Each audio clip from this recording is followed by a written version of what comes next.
Pa se jim samo še s televizije, sad zdaj so čist novi igor, zdaj so to televizije, zdaj bi jo Janša Freja, pa če nove pesme rekel, enkrat sem rekel, da se me učim na delo, sem rekel, da Krejača na Svobodi ne dela. To je moj prispevek.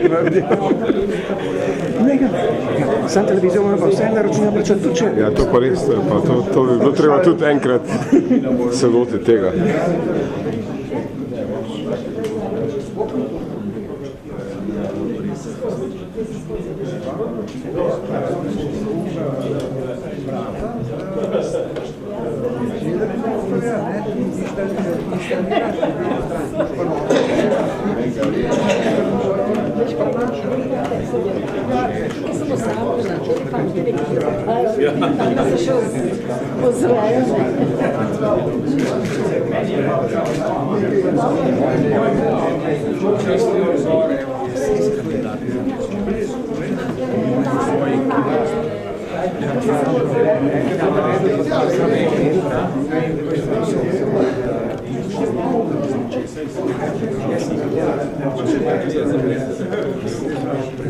Tu sul sito.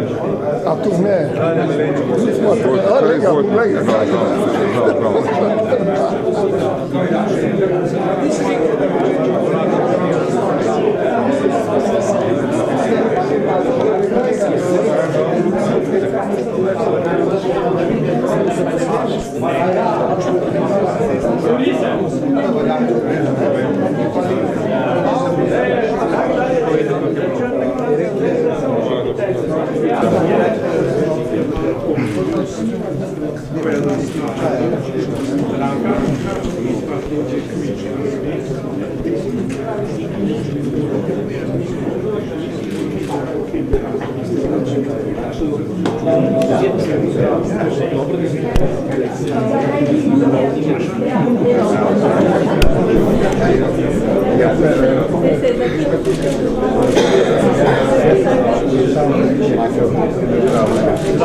Spoštovane članice in člani Slovenske ljudske stranke, spoštovane članice in člani Slovenske kmečke zveze pri Slovenski ljudski stranki, prijateljice, prijatelji, spoštovani predstavniki medijev.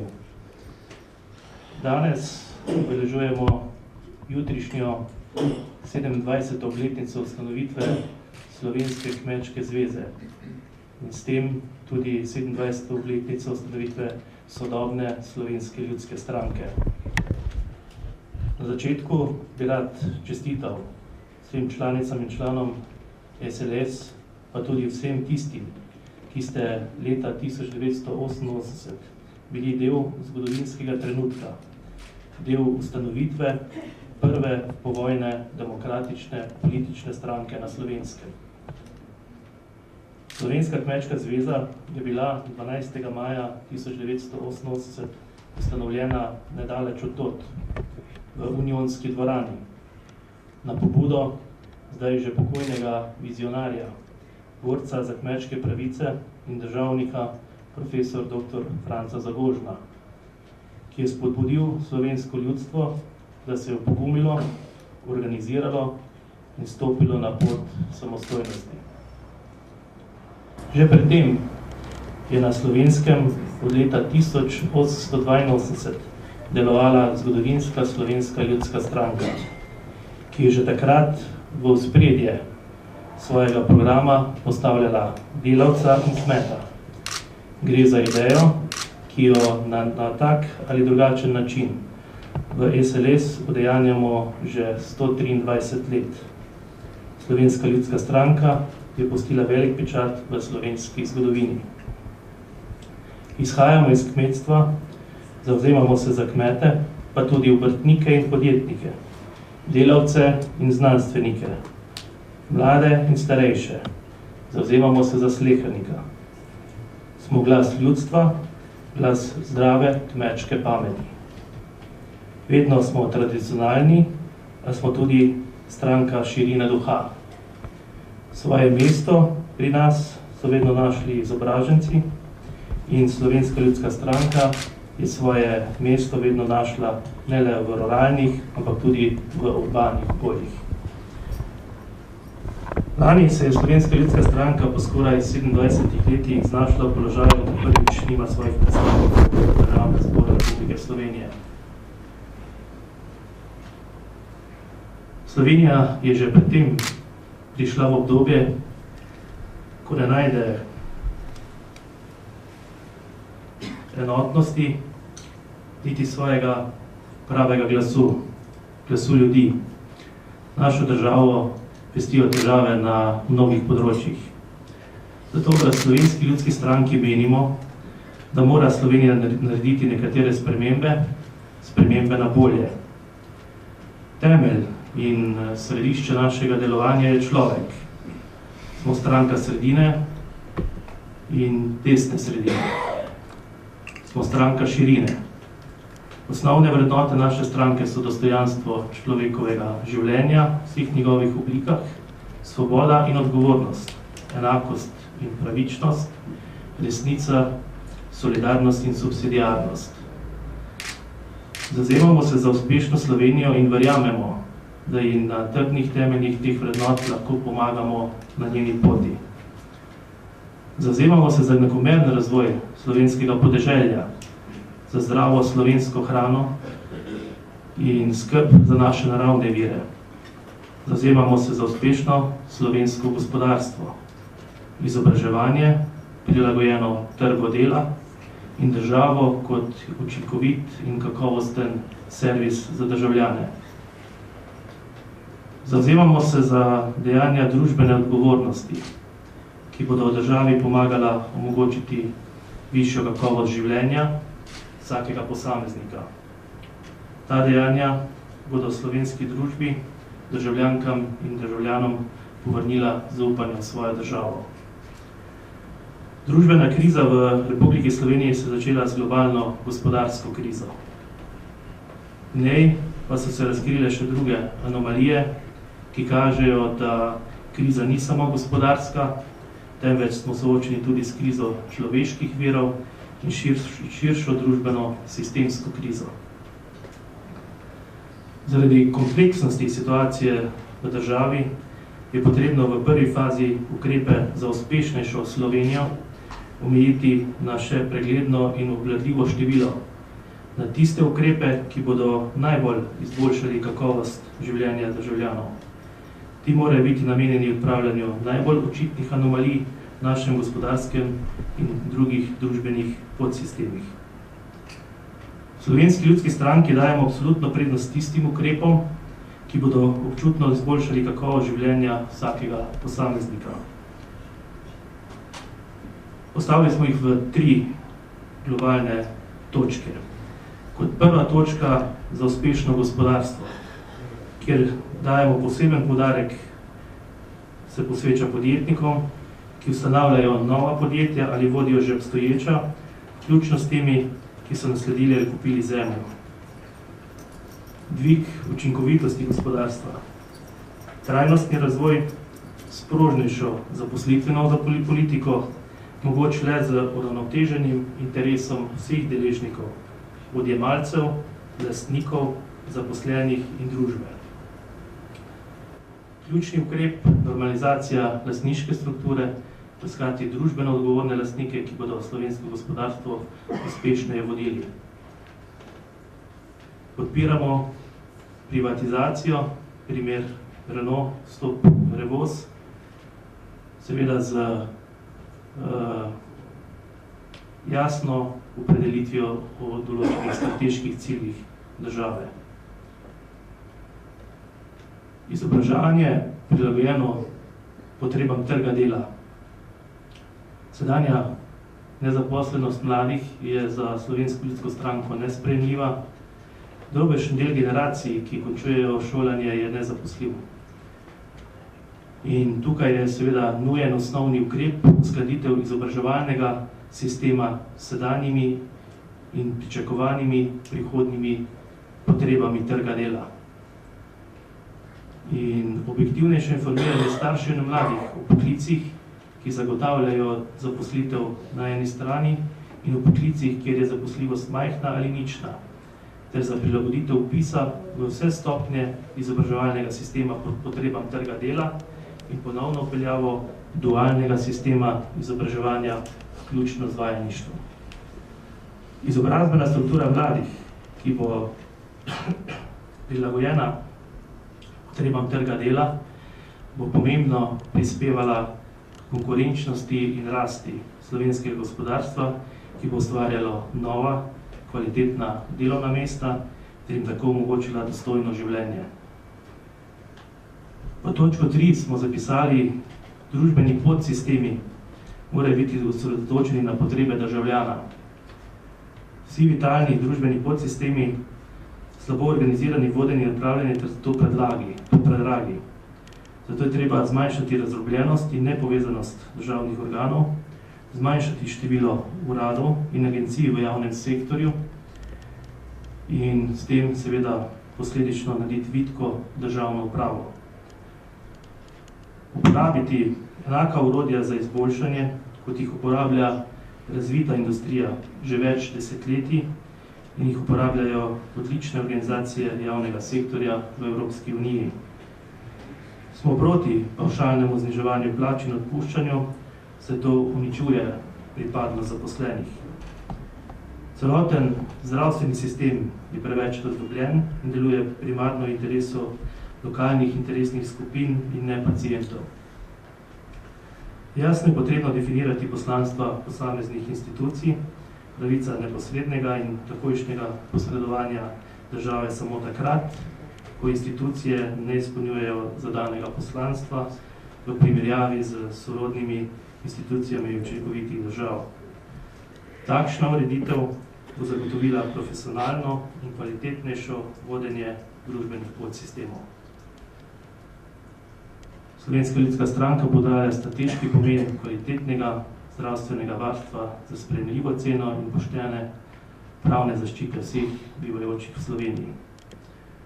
Verjamemo, da bodo te spremembe pomagale Sloveniji, da postane uspešnejša in bodo v korist vsake državljanke in državljana.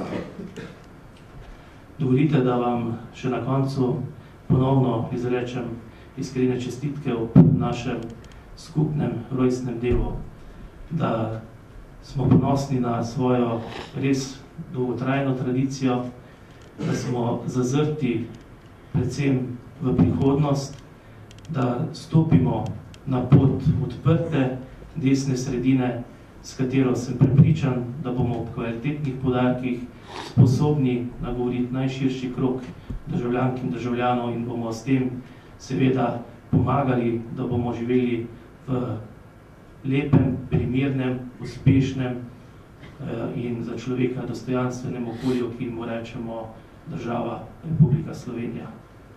Naj živi Slovenska ljudska stranka, naj živi Slovenija.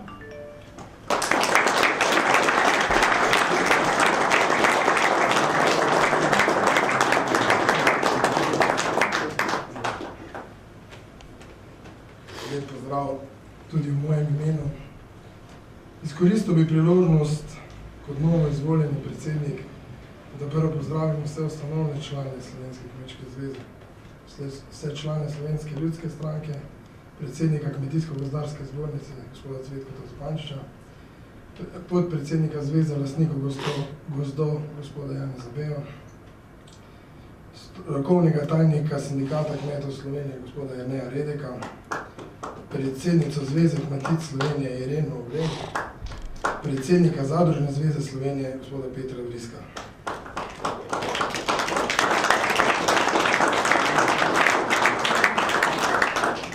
Zelo sem vesel tudi, da je med nami sedel čas predsednik Slovenske ljudske stranke, podpredsednika Slovenske ljudske stranke, gospod Marko Zidanšek, gospod Primož Jelševar, magister Franc Rozman in pa tudi predsednik nadzornega odbora Žarko Pregel.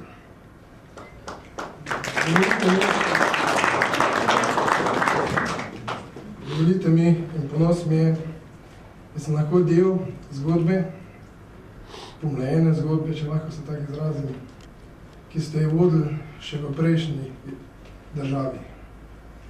Predvsem bi se rad zahvalil, izrečenih je bilo mnogo besed, ni bilo pa tiste temeljne, predvsem bi se zahvalil za tist pogum, ki ste ga takrat izkazali, ko ste se upali tudi v Pekara pokazati, ko se ni vedeli še, kako bo točno, davnega leta 90, bi se lahko tudi obrnali in predvsem vsi tisti pozabljajo, kak pogum je bil med vsemi našimi člani, da so šli in izrazili svojo voljo. Žal se je v letih izgubila ta volja, ampak ne ta močna volja, če lahko rečem, v tistem času, in smo tudi sami kmetje postali malo manj aktivni. Žal je tudi to, kar je povedal predsednik, se nam je naredil na zadnjih državnozborskih volitvah, da Slovenska ljudska stranka nima predstavnika v parlamentu. S tem smo tudi kmetje izgubili svojega predstavnika, dolgoletnega. Zato se nam je porajal na zadnjem izvršilnem odboru Slovenske kmečke zveze, da naredimo nekaj v smer, da bomo imeli sami možnost pošteno, demokratično zastopati naše člane in da bo tudi naše besede kmetov, kmetic, kmetstva in podeželja upoštevane. Ne, da bo se igrala neka politična volja vladajoče vlade in izigravanj všečnega dela, ko pa je treba se spoprijeti s trenutnimi težavami, pa gledajo ponavadi na svoj politični rezultat, ne pa na rezultat, kaj bo prinesel slovenskemu podeželju, slovenskemu kmetstvu. Zato dovolite mi, da pozovem vse nevladne organizacije k oblikovanju kmetijskega sporazuma. Mogoče se čuje smešno, ampak če imajo sindikalne organizacije, sindikalni sporazum, mislim, da smo kmetje v tej državi toliko vredni, da lahko imamo kmetijski sporazum. To je pa prišlo na pobudo gospoda Miha Zagožna.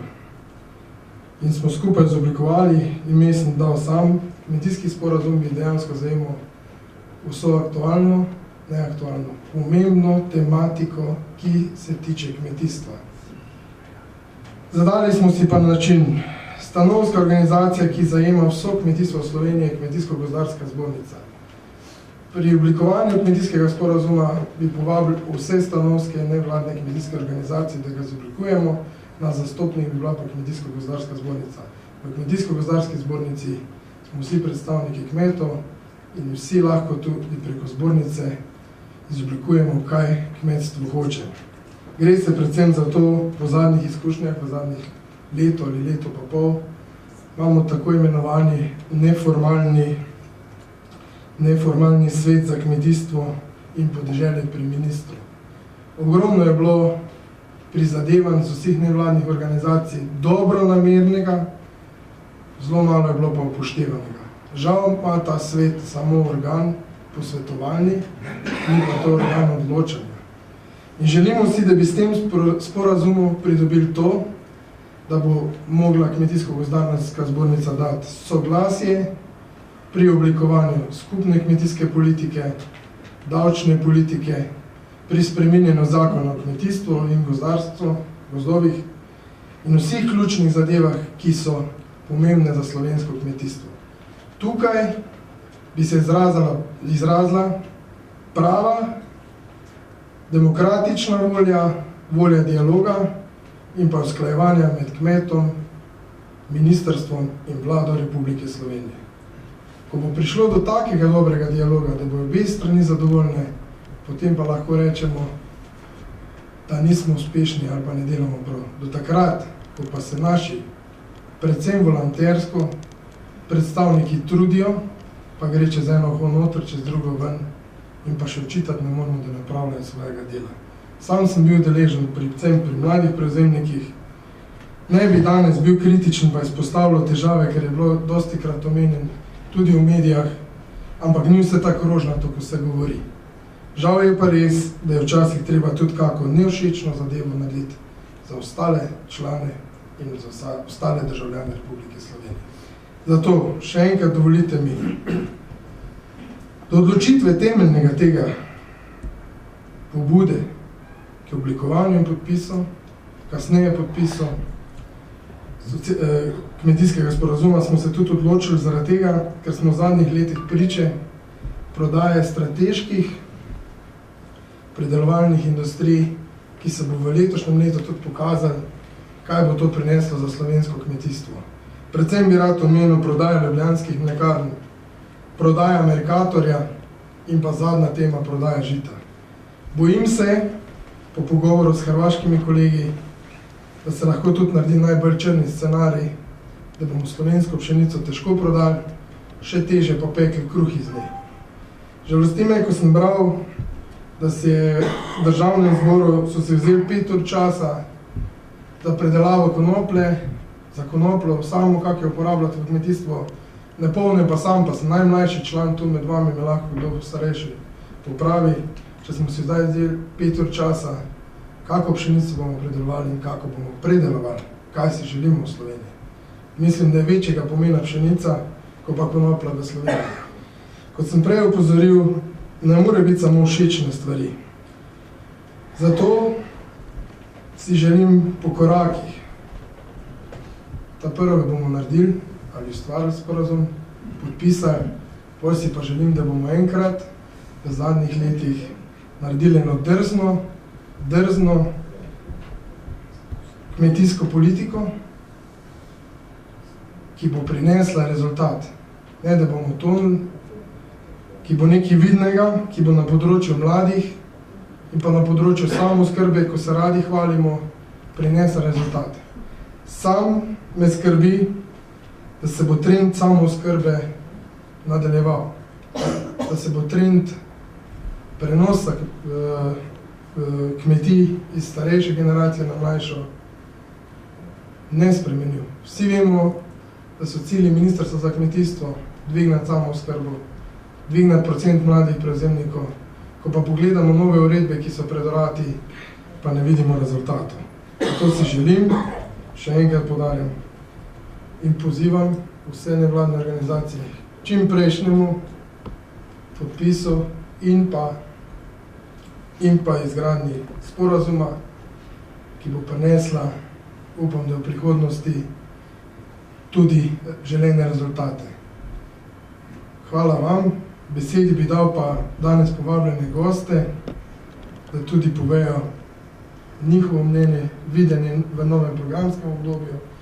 In pa tudi, lejte, moramo gledati tudi naprej po letu 2020, kaj si dejansko želimo. Ker takrat bomo tudi, če bo ta sporazum uspešen, bomo tudi lahko pisali neko zgodovino, neko drzno stvar v naši državi.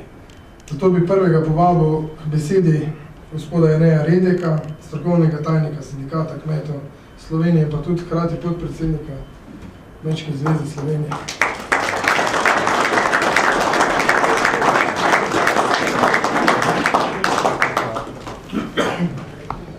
Dobar dan.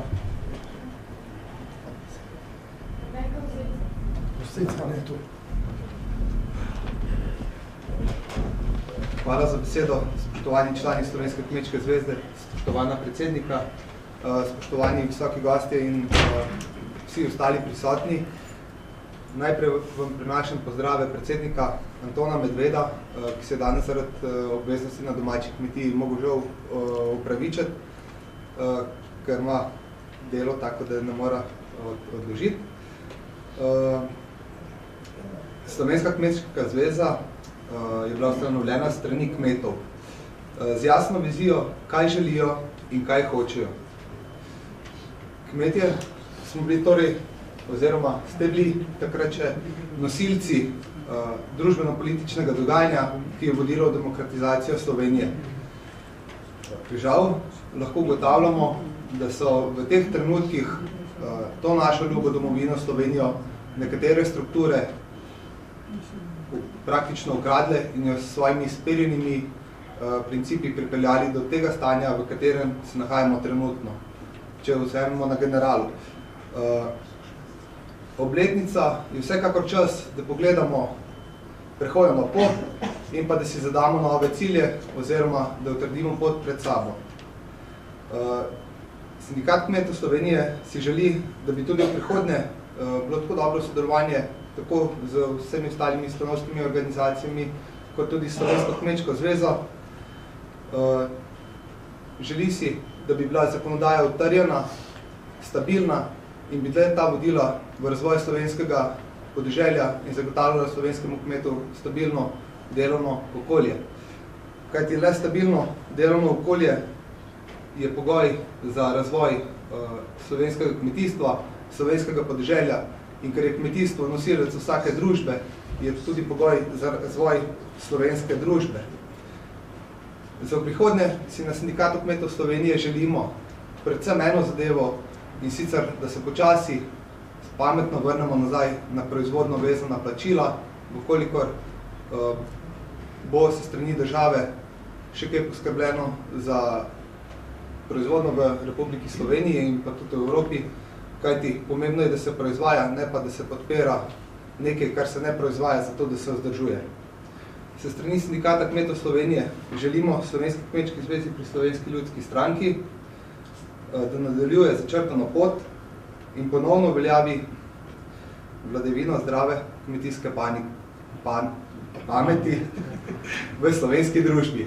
Ja, hmalo smo skoraj na paniki, čas bi že bil, ampak mislim pa, da zdrava kmečka pamet bo še zmeraj vodilo, da bo rešila Slovenijo iz te krize. Hvala.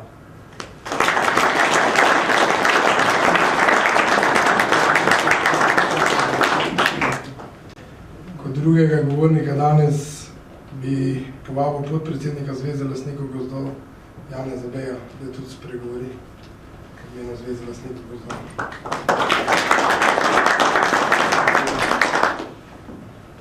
Ja, in lep pozdrav. Pozdravljen predsednik Kmečke zveze, vsi gostje in vsi prisotni.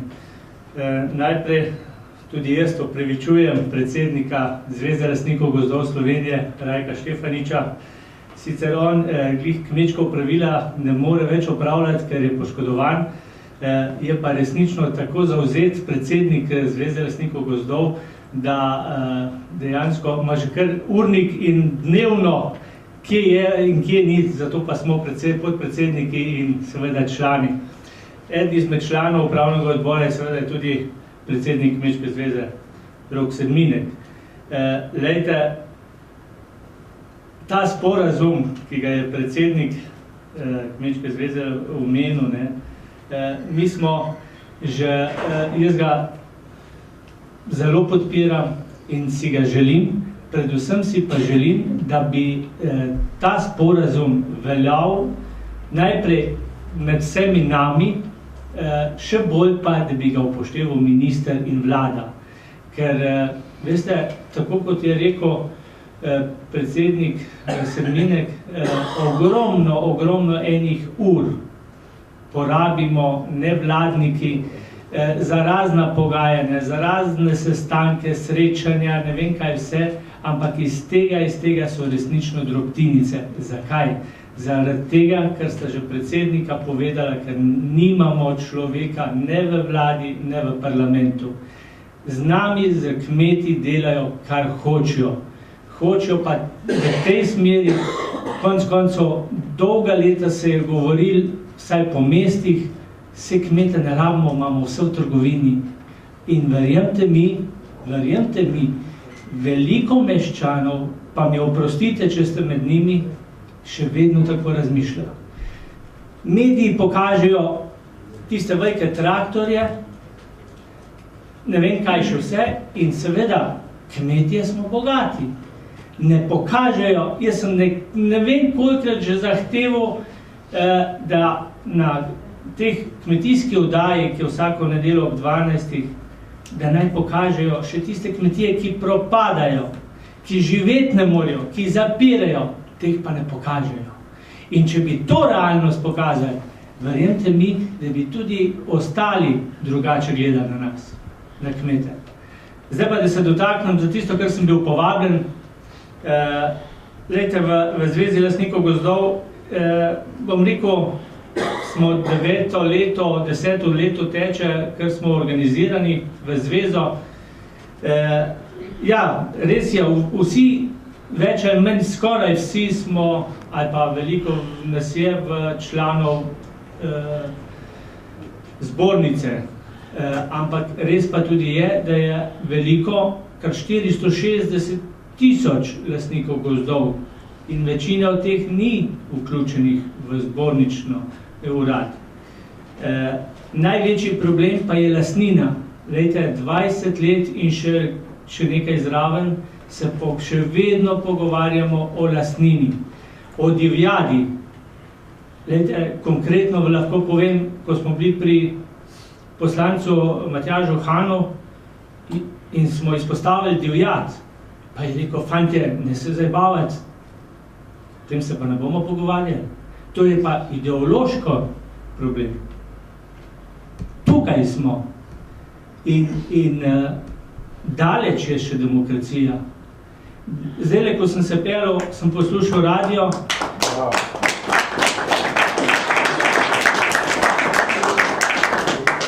Pa sem poslušal, ne vem, studio v 17, ali kaj že bilo, sploh ni bistveno, iz Makedonije, pa je bilo govora o pravici govora in ne vem kolikih pravicah. Fantje, nismo daleč in dekleta od tega. Pa čeprav, hvala Bogu, imamo mir. Ampak tudi jaz sem nedolgo nazaj že povedal nekaj, ko sem bil majhen, nisem smel povedati, da hodim v cerkev. Ko sem bil malo večji, nisem smel povedati, da sem kmet. Da pa ne rečem, da kar nekaj let, ne bi smel povedati, da sem član Ljudske stranke. To je dejstvo. In še tisti, ki smo, se velikokrat sramujemo ali pa se sramujejo. In lejte, od lastnine naprej, divjadi, en absurd, ki se dogaja lastnikom gozdov, je tudi ta, da v zakonu lepo veleva, da lastnik gozda mora dovoliti prost prehod skozi gozd. A odgovornost za tega, ki hodi po mojem in vašem gozdu, nosi pa lastnik. To je fenomen v svetu. A veste, če mu veja pade temu obiskovalcu, kolesarju, turistu, pohodniku, ne vem kaj še vse, na glavo, odgovarjam jaz kot lastnik. A veste, to, hvala Bogu, da se niti na glas ne govori, ampak to je absurd in niti tega ne ta vlada, ne prejšnje niso mogle to besedo ali ta stavek izbrisati iz te odgovornosti. Ne bom predolg, no, toliko problemov imamo pa tukaj v Zvezi lastnikov gozdov, da če imate čas, še pod točko razno. Hvala.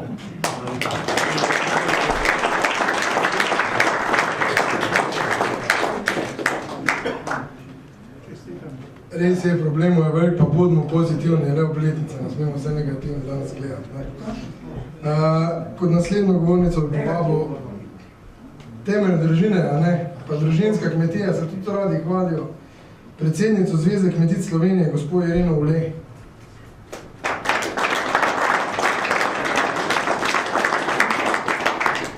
Prav vsem skupaj lep pozdrav tudi v mojem imenu in pa imenu Zveze kmetic Slovenije, v katerem se vam najlepše zahvaljujemo za povabilo in s tem, da lahko danes tukaj z vami delimo svoje mnenje. Dovolite pa, da vam najprej čestitam za delo in vsa prizadevanja v vseh teh letih, saj ste v tem času odigrali pomembno vlogo za naše podeželje. Zveza kmetic Slovenije povezuje kmetice in dekleta s podeželja v Republiki Sloveniji na osnovi prostovoljnega članstva. Smo nepolitična organizacija in delujemo kot društvo v javnem interesu. Naša pomembna naloga je združevanje, povezovanje, izobraževanje. Kjer pa se lahko, pa se tudi vključimo v aktualno problematiko, ki pa je za nas malo težje zaradi našega načina dela. Prepričane smo, da je pomen našega delovanja, torej delovanja društev na podeželju, res velikega pomena. Praktično sodelujemo pri zahtevah, ki popestrijo in izboljšajo kvaliteto življenja na podeželju. Za našimi društvi je že kar dolga prehodna pot. Spremljene so se, spremembe so se naredile na različnih področjih. Prav tako smo se izobraževali in veliko gradile na pridobivanje samozavesti in iskanju primernega položaja v družbi. Še je veliko dela in upam, da nam volje in moči ne bo zmanjkalo. Se pa vse pogosteje sprašujemo, kako naprej. Resnično se spreminja naše podeželje, se razslojuje, nekatere kmetije postanejo tako rekoč velike in kmetje na njih upirani od dela in od vsega, kar je poleg tega še potrebno narediti. Zmanjkuje časa za druženja, za solidarnost, za pomoč. Naše delo so v veliki meri res zamenjali dragi stroji, a kljub temu dela nikoli ne zmanjka. Pojavlja pa se veliko vprašanje, ali se splača. Če pa pogledamo vlogo žena, pa je dejstvo, da jim je v celoti ostala skrb za družino, gospodinjska dela, vzgojo otrok, smo taksi služba in še marsikaj. Pričakuje se, da sodelujemo pri delu in se trudimo z dopolnilnimi dejavnostmi. Zvečer pa se običajno posvetimo še urejanju dokumentacije. Tak je vsakdanjik naše sodobne kmetice. Želimo si, da bi vsi, ki se s podeželjem ukvarjajo, strmeli za tem, da bi naš stan končno zavzel mesto, ki si ga zaslužimo. Želimo si, da bi našim otrokom omogočile dostojno življenje, možnost in željo, da ostanejo na kmetijah in jih obdelujejo. Želimo več možnosti vlaganja za razvoj tržno usmerjenih kmetij. Želimo si sodelovanja med regijami tako na interesnem kot poslovnem področju. Želimo si veliko. Imamo mnogo želja in upamo, da nam boste tudi vi pomagali pri uresničevanju le-teh in pa želimo vam še uspešno delo naprej.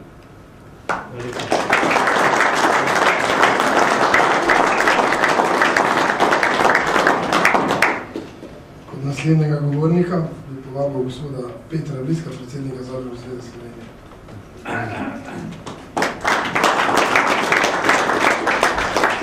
Spoštovani Rok Sedminek, predsednik Slovenske kmečke zveze, čestitke tudi za izvolitev, ki si jo pred kratkim imel.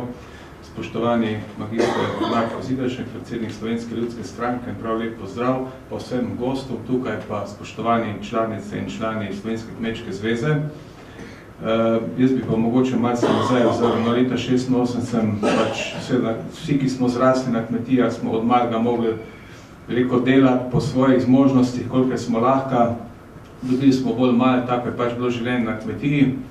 Leta 86 je pač, bil sem še zelo mlad, ko mi je oče umrl, sem prevzel kmetijo, se aktivno vključil domačo zadrugo in tudi takrat smo se z mojimi kolegi takrat na Celjskem začeli spogledovati in pogovarjati, kaj bi bilo potrebno takratni družbi postoriti. Kovač Marjana verjetno vsi poznate, smo vsa leta borci za kmečke pravice. In tam že v letu 87 smo začeli zelo resno, da bi bilo potrebno takratni družbi marsikaj spremeniti. Seveda, danes so vsi pametni, ampak takrat vam povem, nas ni bilo veliko, ki smo se tudi odkrito, odprto, javno tudi pred novinarji pogovarjali, da takratna družba ni najbolje urejena. Ne? Ker z današnjimi ljudmi je vse enostavno. Vidimo pa, kaj vse se je dogajalo takrat, ker sem bil zdaj tudi v nekih krogih, kjer se je pač takrat so bile variante, torej eni so bili zato, da se Slovenijo takrat na silo pokori, bolj iz teh vrst jugoslovanske armade. Nekateri so pač rekli, pustimo Slovenijo, primer se bo šla za sebe. Lahko bi nas takrat, po domač povedan, kot zajce polovili, zaprli, pa je bila zgodba popolnoma drugačna. Tako da ni bilo vse samo po sebi umevno. Skratka, kmetje smo bili tisti, ki smo si najbolj upali. Ne vsi ostali so bili pozneje. Kmet je pač po naravi svobodnjak, in nekako tudi danes, pa vedno je bilo tako, da kmet si je upal nekaj povedati. In tako je prišel pač do, eno leto, pač koliko sem jaz sodeloval, tudi pred, Unionsko dvorano, tukaj so že potekale aktivnosti, ki je potem res množična udeležba tukaj potrdila, pač to ustanovitev Slovenske kmečke zveze in pa potem vse nadaljne aktivnosti. Pa volitve, pa smo šli na kandidatne liste, pa kandidirali, pa dobili lep rezultat. In tudi, če se spomnimo tiste čase, ni nam bilo nič težko. Vse po svoje bilo hudo. Jaz imel mlado familijo, kmetijo, še službo zraven, to smo cele večere sestankovali. Volitve smo delali ne tako kot zdaj, ko se da agenciji, pa se plača, ampak to smo vse sami naredili. Plakate same lepili, cele noči.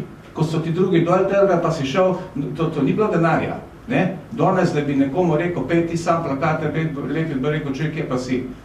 Tak je bilo, vsi se spomnim, večina, kar vas je tule, se spomnim, da smo pač tako delali. Mlajši pač se tega ne morate, ampak sem vesel, da ste tudi tukaj, pa da mogoče malo čujete to našo zgodovino. Skratka, Slovenska kmečka zveza je dosegla velik uspeh, potem preimenovanje v Slovensko ljudsko stranko. Res lahko rečem, ogromno smo sodelovali, veliko dobrega se je storilo in bilo je tukaj kar nekaj kritičnih misli izrečenih. Jaz bi rekel tako, gledajte, nikoli ni vse postorjeno, ne na moji kmetiji, ne tam, kjer smo po službah, ne v politiki. Vedno se je treba boriti, nikoli ni konca. Ampak moram pa reči, in to mislim, da lahko trdite, veliko se je v teh 20-27 letih na področju kmetijstva postorilo. Ravno zdaj sem bil v Novem Sadu dol, pa veliko grem po Balkanu, pa po drugih evropskih državah. Tudi Slovenija je relativno lepo obdelana in tudi po hribih poseljena. In zato gre velika zasluga prav Slovenski kmečki zvezi, Slovenski ljudski stranki in pa tudi nam nevladnim organizacijam, ki lahko rečem, da dobro, bili so določena obdobja, tudi mogoče malo neskladja, eden je htel biti bolj pametno drugega, ampak zadnja leta lahko rečem, odlično sodelujemo. Tudi prejšnja leta se spomnite, ko je bilo potrebno, koliko štrajkov smo naredili. Pa jaz nisem tisti, ki bi bil z veseljem šel na ulico, pa ljudi ščuval proti državi ali kakorkoli. Ampak takrat, ko so bili odločilni stvari, smo šli na ulico. Spomnite se, preden smo vstopali v Evropsko unijo, 10 000 kmetov nas je bilo pred parlamentom, ker se nismo strinjali, da nas Bruselj poceni odpravi. In takrat je bil tisti ključen premik v slovenski vladi takratni in pa tudi v okviru Brusla, ko so videli, slovenski kmeti se ne dajo.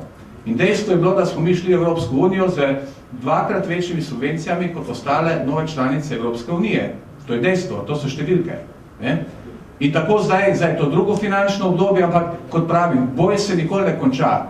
Tudi kar je Rok prej že povedal, zdaj so nove zgodbe, res je, minister je dosti krat prijazen, veliko krat mu ploskate po terenu, ampak vse pa ni tako lepo in je treba tudi določene stvari trdo postaviti. In to je zelo ključno, da nevladne organizacije stopimo skupaj, je pa seveda treba ločiti tisto, kaj je politika, kaj je stanovstvo, da ne bi tu preveč mešali, da ne bi potem nekdo to zlorabljal v neke svoje interese. Glejte, Prej je bilo malo tudi od obeh predsednikov rečeno, res je, ljudska stranka je lansko leto izpadla z parlamenta, sigurno bo še noter. Sigurno bo še noter, ker stranka s tako dolgoletno tradicijo, pa z toliko ljudmi po terenu, ki dobro delajo, s tolikimi dobrimi župani, ne more za trajno izpati iz parlamenta. Verjemite mi. In če mi v to ne verjamemo, potem pač, lejte, ampak mislim, da verjamemo.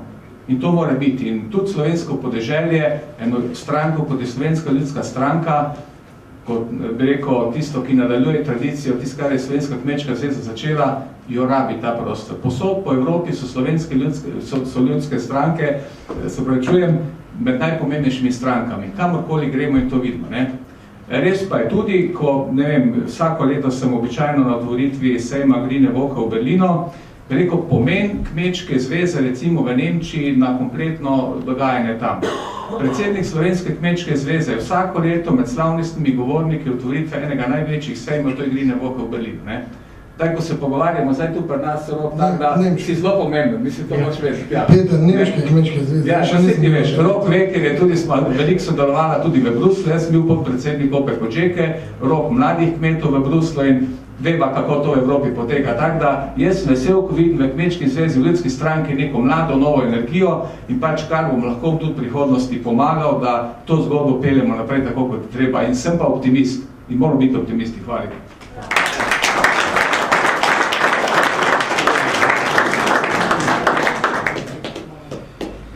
Ja, hvala tudi za spodbudne besede. Sam sem rekel dobro, da žena moja ne čuje, bi rekla, imaš je isti, tudi kar predireno. Ampak sreča, jaz pravim, hvala Bogu, mi še to dopuščam, imam očeta zdravega, da je tu danes, ko je lep vreme, ne zamirim nobenemu kmetu, ker je test se strgati, ko se začne sezona. Zato pa hvala vam vsem še enkrat, ki ste 88 leta imeli pogum in pa tudi danes, ki ste sedeli v takem času, pa podpirate našo stanovsko organizacijo. Kot naslednjega gosta vabim predsednika Kmetijsko-gozdarske zbornice. Izzivov je bilo kar nekaj tudi izpostavljenih. Pa naj začnem drugače. Najprej predsednik Kmečke zveze čestitke za izvolitve. Tudi tebi čestitam za vodenje ljudske stranke. Zelo korajžno in tako je prav. Stranka ste prevzeli Kmečke zveze na nivoju, ki je nizek in res bo težko delo za naprej. Ampak, tako kot je rekel moj predhodnik, korajža pa volja pa se marsikaj ali veliko premaga. Čestitam tudi Kmečki zvezi za 27-letnico, tudi sam sem bil takrat vključen. Takratni, ko o tem govorimo, takratni čas je bil drugi. To moramo priznati, da šlo je za politične spremembe, po toliko času šlo je za spremembe tudi kmetijske in tako naprej. Danes se to ne pričakuje, takrat je bilo to drugače, ne moramo enačiti, ni isto. Ne? In tukaj moramo pač na to tudi malo drugače gledati. Vseeno pa tistim, ki ste še iz tistih časov, res čestitke grejo za pogum, za izpostavljenost, ker takrat je bilo najtežje se izpostaviti. Vsi smo se malo bali, vsi smo bili malo tako, ki smo Slovenci še danes malo bi se skrivali, pa bi tako najlažje gre skozi. Res še enkrat čestitke, vendar vedno pravim tako, ne. Zgodovina je treba čuvati, treba se je zapomniti, treba je spoštovati, treba je zgodovina nikoli pozabiti. Vendar je treba gledati naprej. Mi, če danes samo pretirano oziramo nazaj, bomo pozabili, kaj moramo narediti za prihodnost.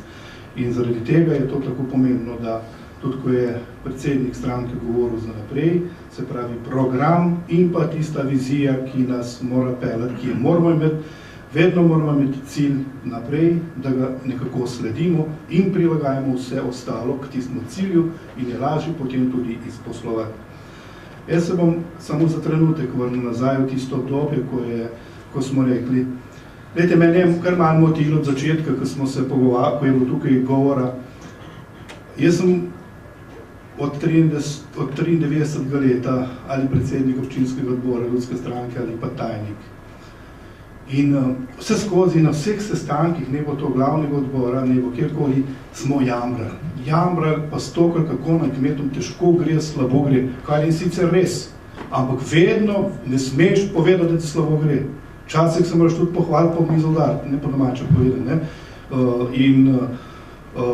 To nam je prišlo v kri in vsakič nas je bilo manj počasno, vsakič smo imeli še malo slabi rezultat. Nekje treba najti neki vzvod, kjer bomo rekli, lejte, tole smo pa dosegli. Peter je prej rekel, vstop v Evropsko unijo je bil za Slovenijo, pa Ljudska stranka ga je vodila takrat. Smo izposlovali toliko, da smo imeli prvi let 100% plačila. Se pravi, res je bil premik neverjeten. In danes nas ne sme biti sram reči, takrat smo tole izposlovali, danes smo pa tole. Pa jaz ne zahtevam, ali pa jaz zelo dobro zavedam, kam danes Evropa gleda, kaj je cilj danes Evrope, da Slovenija čim manj pridela, da čim več kupi, da mi skrbimo za zrak, vodo, zemljo. To je njihov cilj. Ampak ne glede na to se moramo mi tukaj najti. Če bo Evropa dala za tiste ukrepe, ko govorimo ki jih mi ne moramo izvajati, 50 € ali pa 100 € po hektarju, ne bom jaz to sprejel. Če mi bo dala pa 500 €, bom pa sprejel. Se pravi, sprejemam neko vlogo, če mi na to nekdo plača. In neka taka niša moramo mi najti, tukaj se moramo najti noter in slediti tem ciljem. In seveda, mi smo že pri ukrepih. V tem trenutku tega novega obdobja, 15-20, smo pri neposrednih plačilih in pri programu razvoja podeželja, sploh pri programu, bili na nek način, mi smo zelo dobro pripravili zadevo. Pa vendar je potem stvar se zavrtila drugače, predvsem program razvoja podeželja, če vzamem samo na leto nazaj. Mi smo imeli zelo dobro izhodišče. Potem pa celo leto, in poslano je bilo tudi na Evropsko komisijo, celo leto ničesar, novembra meseca pa dobimo od Evropske komisije 250 pripomb. Ja, Diman, kdo tukaj ni nič naredil, da bi sledil, kaj se tam dogaja, da bi sledil temu trendu, kako se tam to razčiščuje, kaj posamezni ukrep pomeni, kaj mi predlagamo, kaj ni sprejemljivo, se pravi, kdo se pogaja, kdo se dogovarja. In potem je bilo v 14 dneh vzemi tisto, kar Evropa ponuja ali pa pusti. To ni v redu. In seveda, mi, kot zbornica, nas niti nihče vprašal. Mi smo pripravili predlog, potem po drugi fazi pa samo vzemi ali pa predsednik prevzemi na sebe odgovornost, da slovenski programi ne bodo sprejeti. In se kolegi, te odgovornosti ne bom sprejel, ker ste pač tu drugi dogovarjali. In zdaj se dogovarjamo za novo, se pravi za popravljen program razvoja podeželja za 2016, kjer mora biti cilj tisto, kar je bilo najbolj okrnjeno, se pravi travništvo, se pravi živinoreja, vinogradništvo, sadjarstvo in tako naprej. Ampak, ko gremo naprej in kar jaz, kot predsednik zbornice, najbolj očitam ministrstvu pa državi, je to, da nimamo, ne vem, 5-10-letne politike prihodnosti slovenskega kmetijstva, recimo, da nimamo nobene prave vizije. Imamo vizije samo od enih volitev do drugih.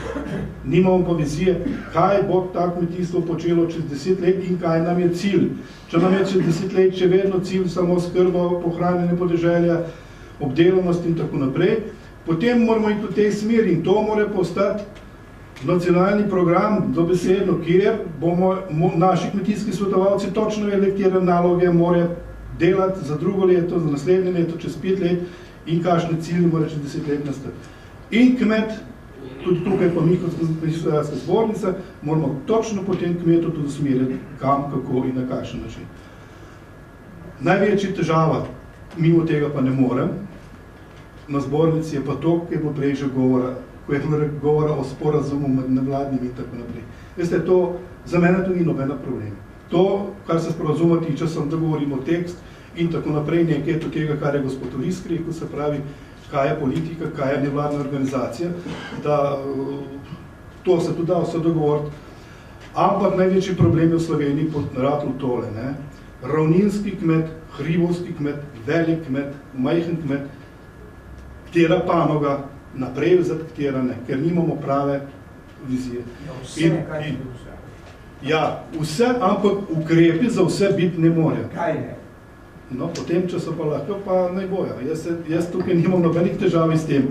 Ampak, ko sprejemamo, ko imamo določeni akt na mizi, takrat je v Prekmurju en interes, nekaterih v Beli krajini drugi, na Dolenjskem tretji, na Gorenjskem četrti in vse posod. In kako ta tekst uskladiti, da bo za vse dobre, je zelo težko. Veste, je težko. In če se tega ne bomo zavedali, pa bomo rekli, da je to enostavno, potem ne bomo prišli do cilja.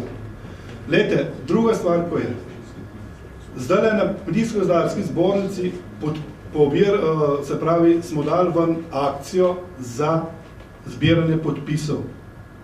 To smo dali zato, ker je bil največji problem, smo opazili lansko leto v tem, da sklad kmetijskih zemljišč ne dela dobro, da je povečal cene, da je licitacija za prosta zemljišča, pri zakonu o dohodnini velik problem vodenja obveznega knjigovodstva na 7500, potem 100% obdavčitev. To je 60 000 vlog v Sloveniji, 100% obdavčitev pomeni, za 60 000 kmetov bo plačal pač višje davke.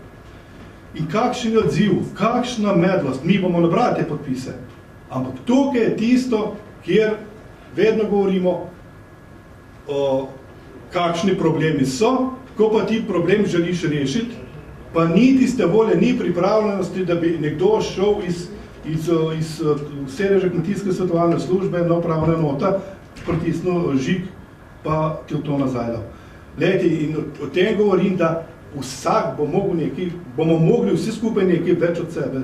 Jaz včasih nisem razumel besed, pomagaj si sam in Bog ti bo pomagal. Meni se to zdelo izigravanje Boga. Ampak danes pa to razumem tako, če ne bo sam nič naredil, potem ti tudi Bog ne more pomagati.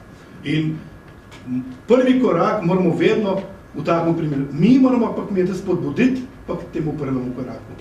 In lejte, prevzemamo vse odgovornosti, da v tej smeri bomo šli. Ampak dajmo vsi skupaj tudi en drugemu pomagati, da bomo lahko te korake tudi speljali. Zdaj, bil sem kar malo kritičen, ampak lejte, včasih moramo tudi malo kritično spregovoriti, pa tako, kot je že bilo prej omenjeno dvakrat, ne, več vole. Na koncu tisti, ki je scagal, tisti je bil sigurno prodan. Tisti, ki je pa imu še vedno vola, pa ki mu še vedno... Moja kmetija, če ne bomo vsi perlo, je ne bo nihče perlo. Jaz me nasilno reč delati tudi tisto, kar se nas plača v tistem danem trenutku. In tudi oče meni nikoli je rekel, to se nas plača. Delamo, da bomo ohranili, da bomo pelali naprej. Prišli so cajti, pride cajti, ki so boljši in so slabši. Samo ta slabe treba pa preživiti, da to bolj doživiš. Hvala lepa.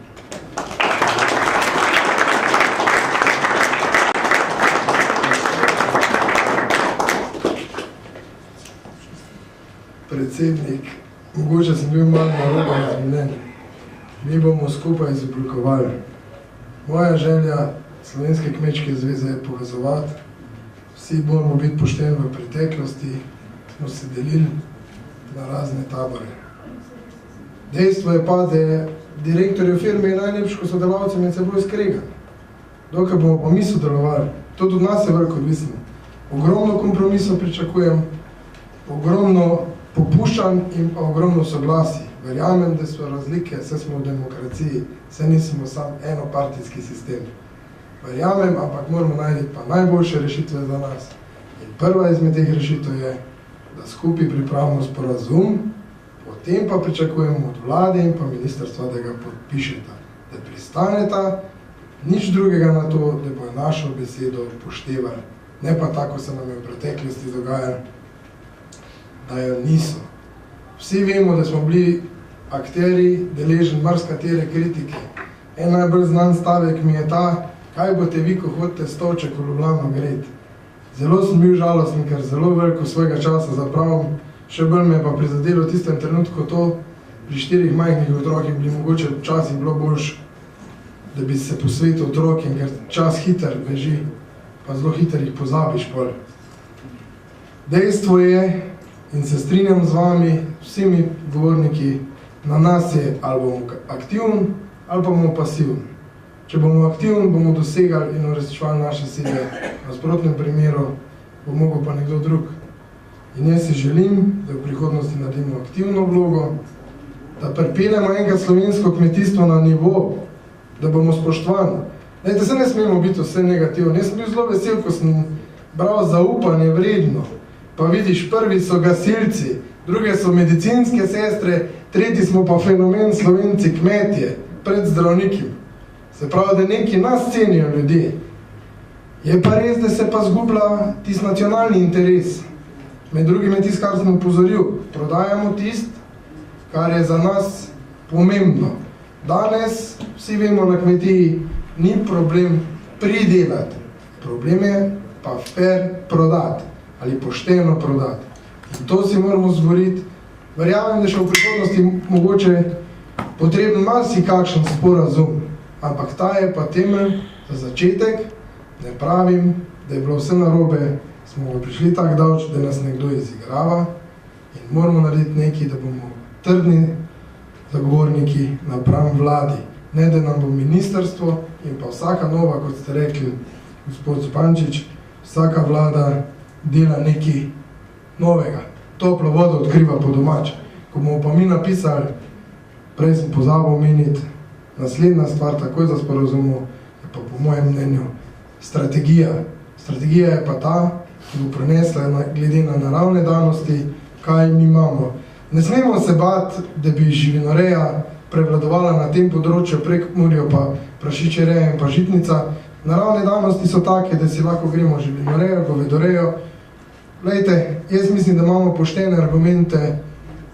A ni žalostno, da je ena predelovalna industrija, ne bom delo reklame, uvoz 5000 teleti Slovaške. Mi imamo pa hribe, jih na roke kosimo na podobne stvari, če bi lahko to pridelovalo v Sloveniji. In to je tisto drzno strategijo. Ne pa, da delamo strategijo, v kateri omenjamo socialno varnost, družino, pa tisto všečno samooskrbo, ko pa vsi vidimo, da pada. In zdaj je na nam, da ta sporazum pripravimo, temeljne stvari, vse ostale stvari so pa na koncu stanovske organizacije, da jih vodijo, kaj hočejo, in jaz si želim, v prihodnosti bo do tega prišlo. Verjamem pa, da se je težko zadržati, sem tudi sam zelo kritičen, dan se moram zelo nazaj držati, da ne bomo vsem pošlimfu, kaj je lepo, pa kaj ni prav v tej državi, zato dajem pobudo, da se družimo in temelj Slovenske kmečke zveze, vesel sem, da znamo prisluhniti en drugim. Izkoristil bi še tudi, ko je med nami prvi minister za kmetijstvo, gospod Osterc, če malo spregovorite, ste nas videli tak v prihodnosti nas mlade, ali ste si želeli kaj drugač od nas, no?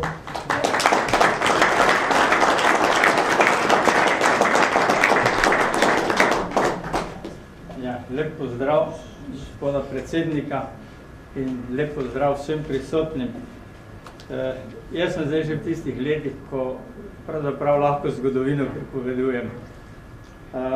Pa bom samo vseeno nekaj takih cvetk povedal. Celo šolsko uro sem porabil, zato da sem svoje študente pripravljal na sestanek z bivšim predsednikom komiteja za kmetijstvo, gospodom Kneževičem Žalcu, kjer so bile sprejete pomembne odločitve za nadaljno delo. Takrat, ko je bila ustanovitev Slovenske kmečke zveze, tukaj v Unionski dvorani, bi moral imeti predavanja in sem prejšnji dan študentom rekel, jutri je obvezna prisotnost v Unionski dvorani, jaz bom kontroliral prisotnost. Tole ni bilo tako enostavno, si dovolite, da sem tole naredil, ne? In podobno in še hujše izzive so prestajali drugi, Zagožen in tako naprej. In nikdar ne bom pozabil, po sestanku oziroma v tem zborovanju, tu smo sedeli pri Figovcu, tako vroče je bilo kot danes, pa smo pivo pili, Erjavc, Zagožen in tako naprej, pa smo rekli, kaj bo pa zdaj. In nas je bilo malo kar strah, kaj bo. Skratka, pogum je potreben, to je gotovo. Drugo, kar bi rad rekel, ob tem, ko sem vas poslušal, jasen program je treba imeti. Glejte, ko sem jaz leta 94, mislim, ali 95 je bilo, razmišljal, kaj narediti, da nam ne bo padalo število krav v Sloveniji. Mi smo imeli takrat 82% samooskrbo, agregatno gledano. In meni je bilo cilj, in to sem na vladi neštetokrat rekel, nad 80% mora biti samooskrba. Drugače ni mogoče biti suveren. Švicarji so izračunali, 80% je treba doseči ne glede na to, kaj stane. In to je bil jasen cilj, in to je vsak predsednik vlade, s katerim Peterle ali pa Pol Drnovšek vedel, da bom to do konca zagovarjal. Ko smo se začeli pogovarjati o vstopu v Evropsko skupnost, sem leta 96 imenoval, sem poklical Erjavca, mladega ekonomista, doktorja, ki je prišel z Dunaja, sem rekel, Emil, pripravite predlog, kako se je treba pogajati za kmetijstvo. In konc leta 96 je ta ekipa, Erjavc plus na Kmetijskem inštitutu, Redna, Gliha in tako naprej, so prišli s predlogom, kako se bomo pogajali. In to, kar smo dosegli, je v veliki meri posledica tega, ker smo bili pripravljeni. No in da se vrnem na tisto, glede krav. In vem, da sem jamro Fischlerju, sem rekel, Franc, tikala se namreč, ker sva se tako dobro poznala, jaz, kaj ne naredim? Je rekel, zmisli si nekaj. Ti nekaj moraš vedeti. Mi tukaj sprejemamo samo generalne zakone, generalne uredbe. In ti ne smeš Bruselj prihajati, koliko ste člani Evropske skupnosti, poslušati, kaj moraš narediti. Ampak ti moraš priti se pogajati in reči, to in to bomo naredili, ker sicer bo ta in ta škoda. In ta škoda ni škoda Slovencev, ta in ta škoda je škoda Evropske skupnosti. Ker smo ista država. In jaz sem si 95. leta, to bo Peter vedel, pa drugi zmislil, premije za dojilje. In mi smo imeli, ko smo vstopali v Evropsko skupnost, registriranih, mislim, da 75-78 tisoč dojil. Predlog Evropske skupnosti je bilo, lahko imate 100 tisoč muznic, pa 35 tisoč dojil. Smo rekli, počakajte. Mi imamo zdaj 80 tisoč. In smo izborili 86 tisoč dojil. In takrat sem si jaz oddahnil. Sem rekel, če bomo imeli 100 tisoč muznic, pa 86 tisoč dojil, potem lahko pokrmimo vso krmo, ki bo v Sloveniji izrasla. Če bomo hoteli pokositi. Če ne bi mi izborili takega staleža govedi, da bi imeli zdaj 35 dojil, bi imeli prazne, številne hribovite površine. Prejšnji teden, zdaj za 1. maj, sem bil v Zagorju, Hrvaškem, Bistrico Marijo, sem šel v Stubiške Toplice in tako naprej. Ja, ti hribi so vse prazni. Ko prideš čez, je čist drugače pri nas. In še nekaj, seveda, nekaj je bilo in bo moralo ostati. In to se morajo tudi kmetje zavedati. Ni vedno vse samo ekonomika. Ne splača se vedno vse. Kmet, resničen kmet, vsaj 50% stvari dela, ki se finančno sploh ne splačajo. Ampak ve, da jih mora narediti, če hoče kmetija obstati, če hoče ohraniti nekatere vrednote, ki so pomembne. In mi o tem premalo govorimo. O tem premalo govorimo. In še nekaj bi rad za konec povedal. Skratka, rezime vsega, jasne programe je treba narediti. Jaz sem leta 90. avgusta imel v 8 točkah kmetijski program. In ga še danes lahko dam na mizo in bo obstal. 8 točkah. In to sem dosledno branil. Pa še en primer. Aprila leta 96 sem zadnjo spremembo pri mleku predlagal. ko sem leta 1993 nastopil v Drnovškovi vladi januarja, sem rekel sekretarki za prehrano, ko je prišla 1. aprila, sem rekel, če bova 4 leta skupaj, ko bova odhajala, mora biti naše mleko po kakovosti enako nemškemu. Če tega ne bomo dosegli, je konec našo govedorejo, ker slabega mleka tudi v Bosno ne bomo mogli prodati. In ko sem odhajal leta 97. marca, je bilo naše mleko po kakovosti enako nemškemu. Pa to me ni malo stalo. No in aprila 96 sem zadnjo korekcijo v vladi predlagal in sem se dogovoril z mlečno predelovalno industrijo, da so pred dvorano razstavo sirov, jogurtov in vsega tega naredili. Televizija je posnela, ampak enega kadra ni bilo v poročilih nobenih. Potem je Drnovšek rekel, zdaj pa pojdi na tiskovno konferenco pa razložite. Tudi tja sem organiziral pred dvorano vse to. In prejšnji dan sem šel v Maxi Market in sem ugotovil, da je liter sole dražji od litra posnetega mleka. In sem to vse razložil in kaj pomeni prehransko, zdravstveno in tako naprej. Niti ene besede, niti enega kadra na televiziji. Z mlini na veter se borili smo se tudi takrat. In tudi danes.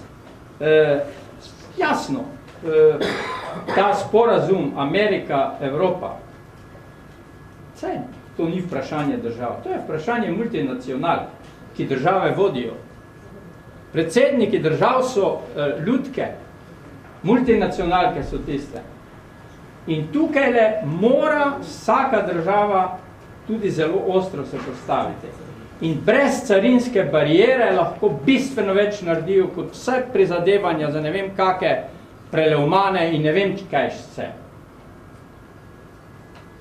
Ja, seveda boste lahko pripeljali, samo bomo najprej analizirali, ali našim standardom ustreza ali ne. Pol pa tako dolgo analiziraš, da se naveličajo. Samo to je treba hoteti. To je treba hoteti. Dosledno. In še nekaj bi rad na koncu povedal. Jaz sem mal pred volitvami zadnjimi. Mi je eden rekel, pa ljudska stranka ne bo, se rekel, pa kako ne. Če vsaj 3/4 kmetov slovenskih in članov družine voli ljudsko stranko, mora priti not. To pomeni, kmetije niso volili ljudske stranke in njihovi člani. In jaz mislim, jasno, kmetijstvo, ta panoga je temelj ljudske stranke, take kot je bila, vendar ne samo to. Ne samo to. Pazimo se, ne smemo govoriti samo o tem. Mi moramo Slovence prepričati, da je kmetijstvo življenjskega pomena. Če mi ne bomo ohranili poseljene Slovenije, potem tudi Slovencev ne bo čez 100 let. V ravnini, v tujih tovarnah se ne bomo obdržali. Torej, če nam je nekaj do tega, da ostanemo Slovenci kot narod, pol moramo poseljeno Slovenijo ohraniti. To pa lahko ohrani samo kmet s kmetovanjem. Komunalni delavec tega ne more.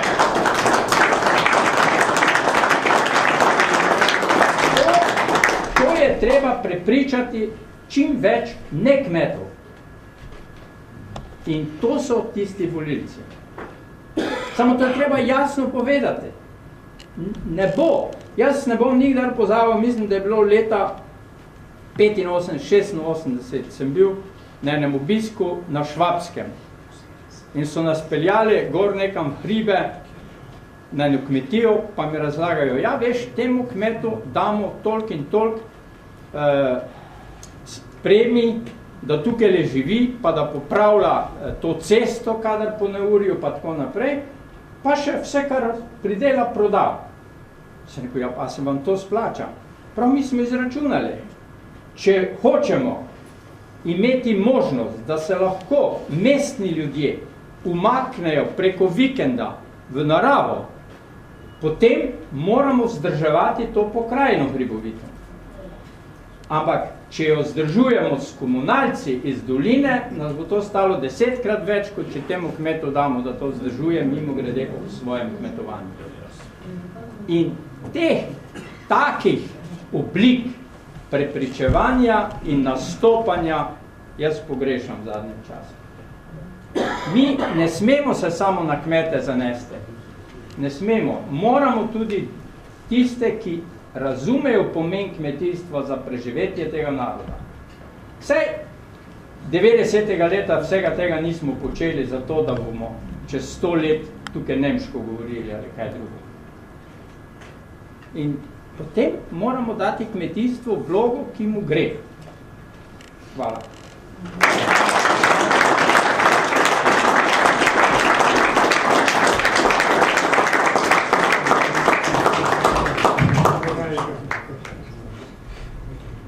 Hvala za spodbudne besede. Danes smo se še nekaj, vse je bilo omenjeno, ampak zgodovine se moramo tudi nekaj naučiti, to pa smo pozabili. Mladi, mislim, da vsaj moj krog, mislim, da se zelo učimo in tudi zelo spoštujemo zgodovino. In hkrati tudi zagovarjamo, da je tudi kmetijstvo, mora biti več generacij za uspešno kmetijstvo. Ker tak čist po domače, lepo povedan je fajn, če imaš očeta, kot je levo pa desno foca, ti si pa ti zagran, ko boš delal, ne? Ampak je pa prav, da te usmerijo, da ne narediš neumnosti. Res je, odpiramo vse te stvari in si tudi želim, da nam bo uspel prepričati. Res je pa, da je na nas samih, da moramo to narediti. Podpiram vas, gospod Ostrc, za ohranjanje predvsem hribovitega in gorskega dela. Se tudi Kmečka zveza zavzema k neustanovitvi državnega podjetja ali sodobne kolhoze. Po 20 let po samostojnosti še nekateri kar tak neumno razmišljajo. Mi se dobro zavedamo za ohranjanje, moramo ljudem dati ekonomsko in socialno varnost, da bojo tam obstali in da bojo tam razvijali svoje domove, svoje družine in tudi tisto bo prinesel k lepoti slovenske pokrajine. Zato si želimo in bomo tudi naredili neke aktivnosti v tej smeri, da se bojo ti državni gozdovi dali v upravljanje slovenskemu kmetu, sklad kmetijskih zemljišč pa naj upravlja svoje delo korektno, da bo najboljše plačan tisti les pri prodaji, ne pa tak, kot doživljamo zdaj. In to mislim, da je tudi ena izmed stvari. Med vsem nami je bilo danes povedan, da je ogromno stvari, ki bi si še lahko povedali, kritičnih, ampak mislim, da je prav, da ostanemo v tem trenutku pozitivni, da začnemo delati, da pokažemo aktivno vlogo. Jaz bi se vam še enkrat zahvalil, da ste si vzeli čas, tudi v takem lepem vremenu. Zahvalil bi se vsem govornikim, vsem gostom, ki ste prišli predvsem za te spodbudne besede, pa da se še na koncu malo podružimo, pa zadnjo besedo dam pa predsedniku Slovenske ljudske stranke. Hvala. Hvala lepo.